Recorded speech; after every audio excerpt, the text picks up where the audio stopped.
There are some stories, as I like to say, in the news that are concerning to me, of course. Praise be to God. We like to cover the concerning stories. Aledia has an article out by John Berger on what to expect at next week's Catholic Bishops meeting. Now, I just want to say real quick, I will, as I said yesterday, I'm going to be going to the Men's March in Baltimore on the 15th. I'll be giving a little talk there. Praise be to God. I'll stay over. I'm going to do the live show from Baltimore on Monday and Tuesday. So I may stay over and catch a little bit of the gathering outside the bishops' meeting there on Tuesday as well. So hopefully I can capture some good content for you with that and share that with you next week. We'll see how it goes. But I want to read to you a little bit of the story. Part of the reason why I want to read this article to you by John Berger from Aletia is because it quotes from this special report out of Pillar Catholic on who we are and what we believe. It's a brand new survey from the Pillar on kind of where we stand. And as I've been saying for a very long time now, if you look at the numbers, they don't look good. And they haven't looked good in 50 years or more. They really haven't. Everything is down. Everything is headed down, and they are not telling a good story. Well, the Pillar has a brand new survey out. Let me read a little bit to you on this. As survey after survey present bleak news for the state of Christianity in the United States, the Catholic bishops of America are set to take up discussion on the central aspect of the Catholic faith. The last time the United States Conference of Catholic Bishops met in June, 75% of its members voted to draft a document on Eucharistic coherence, the idea that those who receive the Eucharist should be in communion with church teaching. Now, that document is ready. Reportedly, and the USCCB will discuss and vote on it during its fall General Assembly in Baltimore next week because a text of the document dated September the 24th was leaked to several media outlets earlier this month. Many Catholics have already gotten an idea of what the bishops will be voting on. According to the leaked draft, the statement delves into the theology of the Eucharist and reaffirms traditional teaching on that anyone in the state of mortal sin may not receive communion. Surveys about the faith of Catholics and others in recent years seem to support the decision of Catholic bishops to launch efforts to revive the faith of their flocks. On Monday, the Catholic website known as The Pillar released findings reiterating that a growing number of Americans say they have no religious affiliation and that only 35% of Americans attend religious services on a weekly basis. Did you catch that? A growing number of Americans say they have no religious affiliation, and that only 35% of Americans attend religious services on a weekly basis. Article goes on to say, quote, at 28% of Americans say they have a different religious identity than the one in which they were raised, unquote, the Pillar said.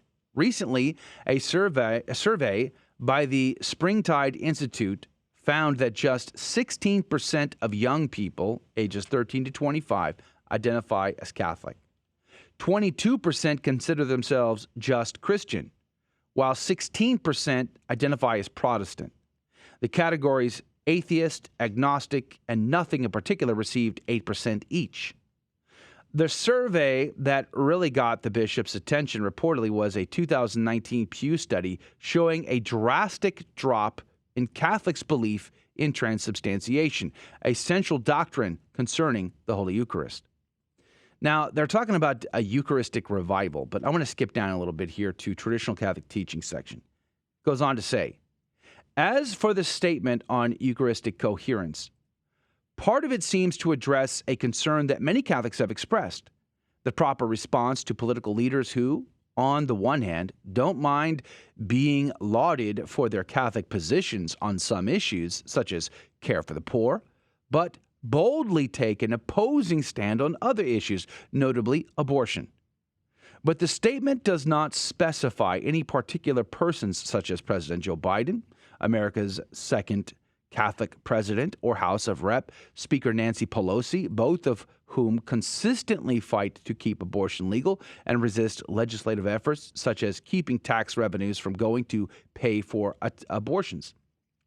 The statement explains that the laity, Catholics in communion with the Church, have a part to play in public life. Quote, "It is the role of the laity in particular to transform social relations in accord with the love of Christ," unquote, the draft document says.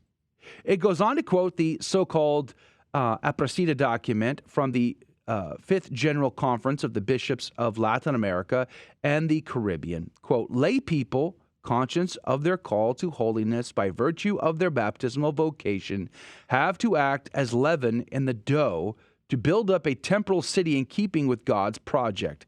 Consistency between faith and life in the political, economic, and social realms requires formation of conscience, which translates into knowing the Church's social doctrine.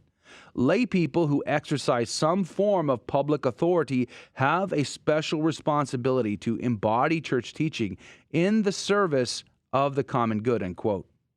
The document also restates something the U.S. Bishops' Conference declared back in 2006. Quote, "If a Catholic in his or her personal or professional life were knowingly and obstinately to reject the defined doctrines of the Church, or knowingly and obstinately to repudiate her definitive teaching on moral issues, however, he or she would seriously diminish his or her communion with the Church.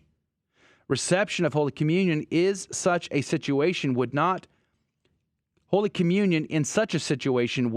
accord with the nature of the Eucharistic celebration, so that he or she should refrain." And that was the bishop's statement back in 2006.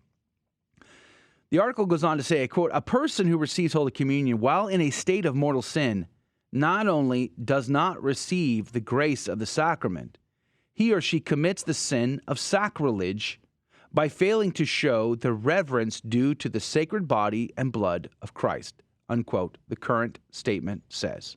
It adds, quote, "Reception of Holy Communion in such a situation is also likely to cause scandal for others," unquote. Now, there's not much of the article left here, but here's the points I want to make about this. We see, according to all of the research, all of the surveys, whether it's this one out of the Pillar, which you can go see and see it for yourself, the declining numbers, the Pew Research study, or just go to the organization that holds the statistics on behalf of the USCCB over on Georgetown's website. And they've been holding them now for a very long time. They go back 50 years. You can see in every circumstance, the numbers are going down. Religious vocations down. Baptisms down. Sacramental marriages down. You want to know why? People aren't even getting married anymore. They're just simply cohabitating. They're ignoring what the Church is teaching outright. It does not inform their life whatsoever. Well, golly gee whiz, Joe, you're just being judgmental. No, it's a sin. Sin separates us from God. People who die in a state of mortal sin go where? They go to hell. Do we want these people to go to hell? Of course not. Absolutely not. That would not be charitable. The most charitable thing we could do is strongly desire for people to die in a state of grace so that they can go to heaven for eternity. Right? Isn't that our goal? Isn't that our mission? Isn't that what Jesus said to do in Matthew 28, to go and make disciples of all nations, teaching them everything? Isn't that not what the mission is of the Church? So if all the numbers are down, if everything is pointing in a negative direction, people are leaving the Church, they're leaving faith itself. This is something I've been talking about a long time on Catholic radio. 10 years ago, you might have heard a conversation on Catholic radio that said, "Hey, why do you Catholics teach this, that, or the other thing? And show that to me in the Bible." Now, the vast majority of conversation on Catholic radio is, why should I believe in God at all? Why should I believe in God at all? This is a slippery slope. Even the Protestants are feeling the pinch. They're not even calling themselves Protestants anymore. They're barely maintaining the title of Catholic or of Christian. This is a crisis to which we need strong, heroic, and solid, confident leadership. Dear bishops, dear fathers, in your kindness, please be heroic. Draw the line in the sand. Fall back no further than you have already fallen back, I beg of you. Decide from this point forward to die in the service of the King of Kings and the Lord of Lords. to die in the service of the evangelization of souls before it is too late, not just for them, but for you. Because as yesterday's gospel pointed out, there are millstones being fashioned right now. You can hear the sound of the chiseling, and it is not far off. The opportunity, while we have breath in our lungs, to take a stand and to do something is now. And if we have loosey-goosey, we can't hold people accountable, we can't call a spade, we will never be able to impact society at the level that the King of Kings and the Lord of Lords, the man who took the whip and cast out the money changers, that guy, he's asking us to do that now. And we are not. You want to know why? Because what do? We spend our time not addressing this existential crisis and holding people accountable, like these ardent, public, obstinate sinners like Joe Biden, for instance, and Nancy Pelosi, just used as an example. But instead, we, take away the traditional forms of piety and liturgy from thousands upon thousands of Catholics worldwide who begged the Holy Father for more of the Catholic faith, not less.